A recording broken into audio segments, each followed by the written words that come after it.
बहुत बहुत स्वागत है आपका आपके YouTube चैनल सबका स्टडी पॉइंट में। और मेरा नाम है अब्दुल अहद। और आज की इस वीडियो में हम बात करेंगे क्लास 6 के पॉल साइंस के अध्याय 4 के बारे में, चैप्टर 4 के बारे में। और इस चैप्टर का नाम है लोकतांत्रिक सरकार के मुख्य तत्व। और ये इस चैप्टर का पार्ट 1 है। अगर आपने अपने चैनल को अभी तक सब्सक्राइब नहीं करा है तो प्लीज़ चैनल को सब्सक्राइब कर लीजिए। तो जो हमारा पहला ही पॉइंट है वो ये है, दक्षिण अफ्रीका ऐसा देश है जहाँ कई प्रजाति के लोग रहते हैं। ठीक है,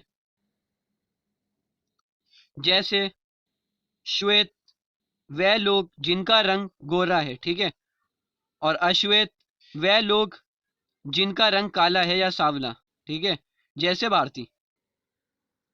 तो जो श्वेत लोग थे यानी गोरे लोग थे, वो अश्वेत लोगों के साथ यानी काले लोगों के साथ दक्षिण अफ्रीका में भेदभाव करते थे। ठीक है, तो इसके आगे हम जानेंगे कि कैसे भेदभाव खत्म हुआ, पूरे संघर्ष, नेल्सन मंडेला कौन थे, उन्होंने क्या करा था इस भेदभाव के खिलाफ। तो चलिए देखते हैं। तो एक स्टोरी है, मैंने इसलिए ले ली है ताकि आपके समझ में आए। तो जोहान्सबर्ग में रहने वाली 11 वर्ष की दक्षिण अफ्रीकी लड़की माया नायडू, ठीक है, एक दिन पुराने बक्सों की सफाई करने में अपनी माँ की मदद कर रही थी। उसे एक रजिस्टर मिला जो अखबार की कतरनों और तस्वीरों से भरा हुआ था। उसमें एक 15 साल के स्कूल जाने वाले लड़के की बहुत सारी तस्वीरें थी। ठीक है, माया ने जब उस लड़के के बारे में अपनी माँ से पूछा तो पता चला कि उसका नाम हेक्टर पीटरसन। उसको पुलिस ने गोली मार दी थी। माया को बड़ा झटका लगा। तो माया की माँ ने समझाया माया की माँ ने समझाया कि दक्षिण अफ्रीका पहले रंगभेद कानून से शासित था। रंगभेद का मतलब दो त्वचा, ठीक है, चमड़ी, स्किन के रंग के आधार पर भेदभाव था। दक्षिण अफ्रीका की प्रजातियां इसी आधार पर अलग अलग समूहों में बटी हुई थी। ठीक है, वहां के कानून के मुताबिक श्वेत यानी गोरे लोग, अश्वेत यानी काले लोग, अश्वेत भारतीय एवं अन्य प्रजातियों को एक दूसरे से संबंध बनाने की इजाजत नहीं थी। विभिन्न प्रजातियों के लोग ना तो एक दूसरे के आसपास रह सकते थे और ना ही आम सुविधाओं का इस्तेमाल कर सकते थे। माया को अपने कानों पर विश्वास नहीं हो रहा था। रंगभेद कानून के तहत जिस तरह का जीवन था, ठीक है, उसके बारे में बताते हुए माया की माँ की आवाज में बड़ा गुस्सा था। माया की माँ ने बताया, श्वेत और अश्वेत, श्वेत यानी गोरे लोग, अश्वेत यानी काले लोग, देखो, इन लोगों के अस्पताल अलग थे और अस्पताल की गाड़ियां भी। और श्वेत लोगों के लिए यानी गोरे लोगों के लिए जो अस्पताल की गाड़ियां थी वह जरूरत के सामानों से सुज्जित होती थी यानी सुविधाएं होती थी। और जबकि अश्वेत लोगों के लिए जो गाड़ियां थीं उनमें सुविधाएं उपलब्ध नहीं थी। उनके लिए रेल एवं बसें भी अलग होती थी। यहाँ तक कि श्वेत और अश्वेत लोगों के लिए बस स्टैंड भी अलग होते थे। अब देखिए, जो काले लोग थे, अश्वेत, इनको वोट देने की इजाजत भी नहीं थी। देश की सबसे अच्छी जमीन गोरे लोगों के लिए आरक्षित थी यानी श्वेतों के लिए। अश्वेतों के लिए खेती के लिए सबसे घटिया जमीन मिलती थी। इससे पता चलता है कि अश्वेत लोगों एवं भारतीय को श्वेत लोगों के बराबर नहीं माना जाता था, उनके साथ भेदभाव किया जाता था। अब दक्षिण अफ्रीका के एक हिस्से में एक शहर था, सोवेटो, जहां सिर्फ अश्वेत लोग ही रहते थे। हेक्टर पीटरसन हेक्टर पीटरसन वहीं रहता था। वहां के श्वेत लोग जो थे वो बोलते थे अफ्रीकन्स, ठीक है, गोरे लोग भाषा बोलते थे। और हेक्टर और स्कूल के अन्य विद्यार्थियों पर इस भाषा को सीखने के लिए जोर डाला जा रहा था, जबकि वह अपनी भाषा ज़ूलू सीखना चाहते थे। हेक्टर अपने सहपाठियों साथियों के साथ मिलकर अफ्रीकन सीखने का विरोध कर रहा था। दक्षिण अफ्रीका की पुलिस ने विरोध करने वाले इन लोगों को बड़ी बेरहमी से पीटा और भीड़ पर गोलियां बरसाईं। उनमें से एक गोली हेक्टर को लगी और वह मारा गया। ये घटना 16 जून 1976 की है।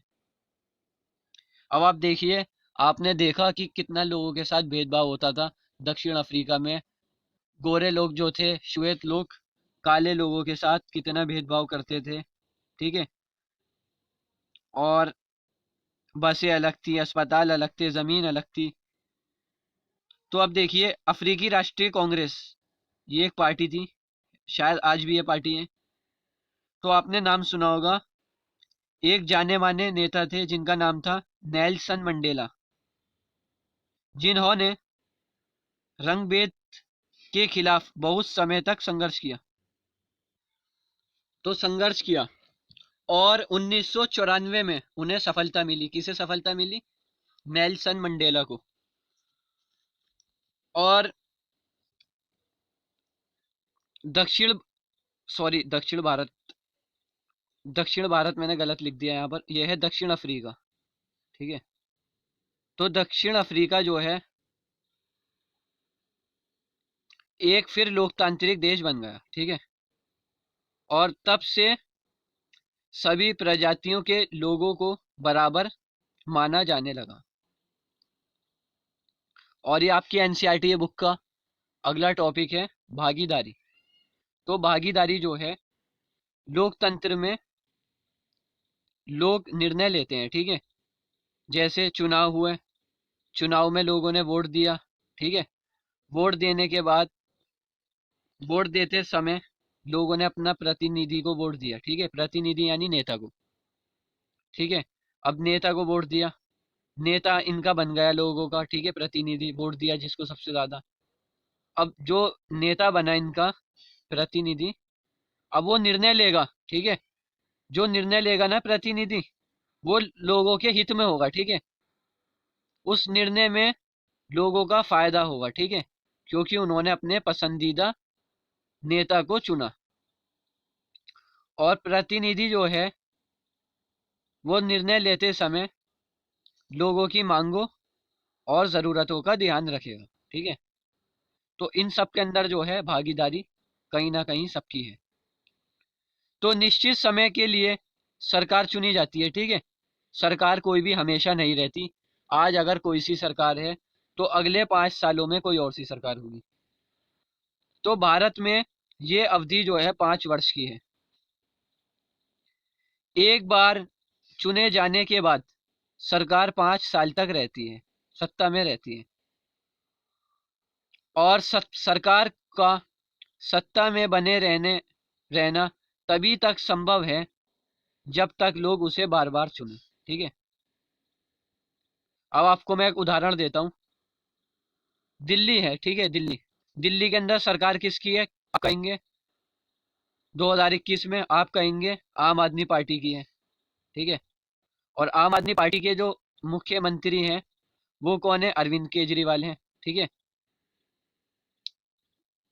तो चुनाव का समय जो है, ये आपको मैं बताता हूँ। तो जैसा कि लोग बार बार चुने, जब तक लोग चाहेंगे सरकार वही आएगी। ठीक है। जैसे दिल्ली के अंदर हुआ, सरकार जो है आम आदमी पार्टी की दूसरी बार आई है। ठीक है। तो जब तक लोग चाहेंगे लोकतंत्र के अंदर, कहने का मतलब ये है, तो वही सरकार आती रहेगी। ठीक है।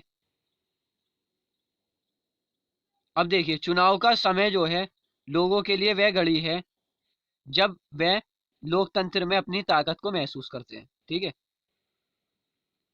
आई होप आपको वीडियो अच्छी लगी होगी। अगर वीडियो अच्छी लगी हो तो वीडियो को प्लीज़ लाइक करिए और ज़्यादा से ज़्यादा शेयर करिए। अगर आपने मेरे चैनल को अभी तक सब्सक्राइब नहीं करा है तो प्लीज़ चैनल को सब्सक्राइब करिए। Thank you.